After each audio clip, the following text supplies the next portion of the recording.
Ô, Ana, você não vai gravar o vídeo, não? Peraí, que eu tô vendo negócio aqui, sério. Você viu esse negócio aqui? Olha só, um ET foi visto no Parque Barigui montado sob uma capivara. Cara, que bizarro! Sabia que eles existiam, sabia, mas eu tinha certeza. Pelo amor de Deus, Ana, você não vai acreditar nisso, né? É claro que isso aí é mentira. Essas notícias aí que se espalham no WhatsApp é fake news. É mentira, então? Claro que é. Claro que é mentira. Ah, tá. Ainda bem que eu só repassei pra você, né? Aham, sei. E não pros 20 grupos de WhatsApp que eu tô participando. Tá bom. Que bom, obrigada. Vai dizer que você nunca recebeu uma notícia bombástica no grupo da família. Alguma notícia assim que você fala assim: meu Deus, esse mundo está perdido, é mesmo o apocalipse e tudo vai acabar, é o fim da picada e tudo mais. Já recebeu? Talvez você conheça algumas dessas notícias que eu vou te mostrar aqui. É fake que Japão iniciou produção em massa de bebês em úteros artificiais. Mensagem com foto que circula pela internet diz que o doutor em biomedicina Hideo Kojima é responsável pelo projeto. Nome e imagem remetem, na verdade, ao criador de jogos que trabalhou na Konami e hoje tem sua própria empresa. O bebê em questão é um boneco, brinde aos colecionadores do game. Foto que mostra estudantes nus fazendo manifestação dentro de uma universidade também é fake. Imagem é, na verdade, de um protesto na Rio Mais 20, evento sobre desenvolvimento sustentável que aconteceu em junho de 2012. O público do protesto era variado e o ato foi pacífico. Notícia fake faz com que 2 homens inocentes sejam linchados e queimados por moradores de cidade no México que os acusava de terem sequestrado uma criança. Ah, não. Isso é verdade. Bom, você já deve ter escutado, já deve ter ouvido falar sobre o termo fake news. Esse termo, que se remete a notícias falsas que se espalham por aí pelas redes sociais, ficou bem famoso durante a campanha do atual presidente Donald Trump nos Estados Unidos. Inclusive, foi um recurso utilizado amplamente por ele na campanha. E também ficou famoso aqui no processo eleitoral do Brasil, quando várias e várias notícias comprovadamente fake news se espalharam, mas que acabaram dando um tom aí bem diferente ao processo eleitoral para a presidência do nosso país. Mas eu tô aqui para falar de Revolução Francesa, a pedido do Davi, que fez esse pedido para mim lá no Instagram. E você deve estar se perguntando o que Revolução Francesa e fake news tem a ver, porque era isso que estava no título do vídeo. E a resposta é, senhoras e senhores, nada. Isso mesmo, nada. Fake news. Obviamente o termo fake news designa essas notícias falsas que se alastram aí pelas redes sociais, pela internet, geralmente longe dos canais oficiais de comunicação. Obviamente, essas tecnologias não eram existentes no período da Revolução Industrial, então a gente não pode falar de fake news, mas eu queria falar para vocês sobre uma coisa semelhante, talvez as ancestrais das nossas fake news, embora a gente não possa compará-las em todos os aspectos, mas as ancestrais das nossas fake news, né? Os ancestrais, os rumores, os boatos e a importância deles em determinados movimentos sociais, como, por exemplo, a Revolução Francesa. Claro que esses boatos, esses rumores que circulavam por aí no passado, eram boatos que tinham um alcance bem menor do que as nossas fake news. Quando a gente fala de fake news, a gente fala de notícias que estão se espalhando aí por canais que atingem milhões de pessoas, em vários lugares ao mesmo tempo. Então, tem um alcance absurdamente superior, né, ao do período em que eu estou falando aqui. Eu estou falando aqui de fim do século XVIII, o período em que vai eclodir a Revolução Francesa. Mesmo assim, embora com alcance reduzido, esses boatos e esses rumores, eles acabavam se espalhando de maneira a deixarem uma população inquieta, alarmada e em determinados momentos, motivada a agir para tentar evitar uma situação, se defender, enfim. Essas ideias que eu vou colocar aqui para vocês são ideias que eu fui levantando a partir da leitura deste livro aqui, ó, História do Medo no Ocidente, do Jean Delimot. Então eu vou trazer para vocês algumas ideias que o autor defende aqui a partir de pesquisa histórica e algumas reflexões e algumas relações que eu fui estabelecendo conforme fui lendo. Então, lembrem, parte disso aqui é processo historiográfico de estudo, parte disso aqui são reflexões minhas a partir da leitura. Ok? Mas antes da gente entrar aí nessa parte dos boatos e dos rumores, eu quero situar você com relação à Revolução Francesa. É importante você saber o impacto que esse evento teve sobre a história do Ocidente.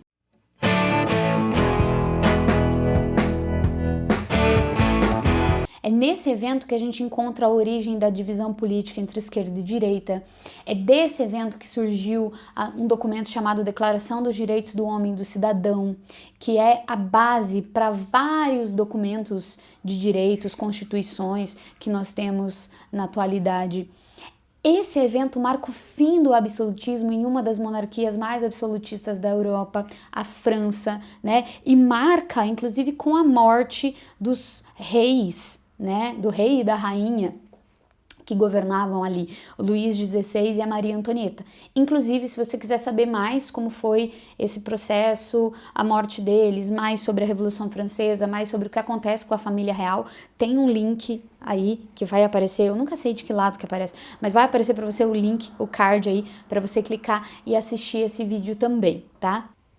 E a Revolução Francesa, ela trouxe tantas transformações, e essas transformações não podem ser ligadas apenas à França, vistas apenas na França, né? A gente pode encontrar a Revolução Francesa na origem de movimentos que vão acontecer em outros lugares muito distantes de lá. Por exemplo, a Conjuração Mineira aqui no Brasil, ou as revoltas que deram origem à independência das colônias espanholas aqui. Não só a influência da Revolução Francesa, mas também tudo que aconteceu lá na França e lá na Europa depois da Revolução Francesa, né? Afinal, é a partir de todos os desdobramentos da Revolução Francesa que Napoleão chega ao poder e Napoleão provoca muitas transformações lá na Europa e acaba, por consequência, provocando muitas transformações aqui também na América. Enfim, esse acontecimento ele é tão bafônico, mas tão bafônico, que ele foi escolhido pelos historiadores para ser o marco do fim da Idade Moderna e o início da Idade Contemporânea, o período que nós vivemos aí hoje. Então, e é esse processo revolucionário, bombástico, incrível, que pode ter tido entre suas origens boatos, né, que fizeram a população tomar um ou outro partido. Enfim, para a gente entender por que essa população se deixou levar por esses boatos, que boatos foram esses, enfim, vamos entender um pouquinho do contexto da França, do contexto pré-revolucionário francês, tá?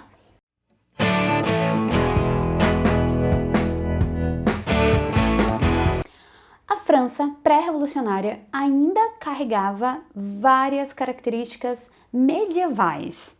Então, pensa comigo, Idade Média seria aquele período que teria começado com a queda do Império Romano e terminado lá mais ou menos no meio do século XV, com a queda de Constantinopla. Porém, é claro, né, isso é uma divisão arbitrária feita pelos historiadores, mas de qualquer forma, nós já estamos aqui, quando falamos de Revolução Francesa, em 1789, século XVIII, fim do século XVIII, né? E nós ainda temos uma série de características medievais. Que características são essas? O rei. O rei ainda governava de forma absolutista, concentrando muitos poderes nas suas mãos e vivendo uma vida de luxo e de riqueza em Versalhes, um palácio que ficava fora da capital da França, fora de Paris, né? Junto com uma corte gigantesca, né? Formada por nobres que tinham uma série de privilégios.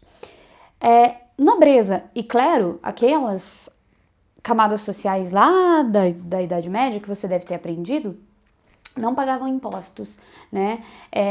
E ainda viviam de pensões do rei. Então tinha uma série de privilégios, moravam ali, viviam no palácio, viviam às custas do dinheiro público, enfim.